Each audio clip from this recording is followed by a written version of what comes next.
Hello, fellow travelers. Here is our review of the Bahama house in Daytona Beach. All the information you will need will be in the description box below. Hey, so we're on a mini adventure and I wanted to share the hotel accommodations in case you decide to stay here on your next trip because it is near the cruise port. So this is Bahama House in Cocoa Beach area. This is room 404. So let's get you a grand tour. All right, upon immediately walking in, we have a fridge, a little mini kitchen. It's got a cooktop, microwave, coffee pot, toaster. It's got all the basic dishware you might need, trash cans, it's multiple trash cans, utensils, pot and pan, dish soap and a rag. And then here in the bathroom, we got a nice spacious bathroom, lots of bathroom amenities.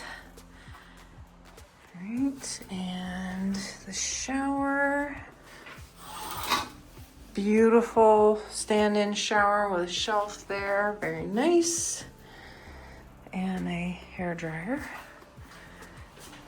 So then walking towards the bedroom, got a nice mirror, TV stand, plenty of storage, two really nice sized beds. We got a closet here. It's got an iron and an ironing board, some hangers, got an ottoman, table, chairs, AC unit. And then as far as like plug-ins, there's some here at the table. And let's see if there's any by the bed. There is some back here by the bed. So that's very good. And then we have an ocean view room. It is dark, so you're not gonna see it. I'll get pictures during the day, but out here we have two chairs and tables and pool and a hot tub out there. Here's a view of the ocean from our room. It was really nice early morning. They do include the continental breakfast, and here's what they had to offer.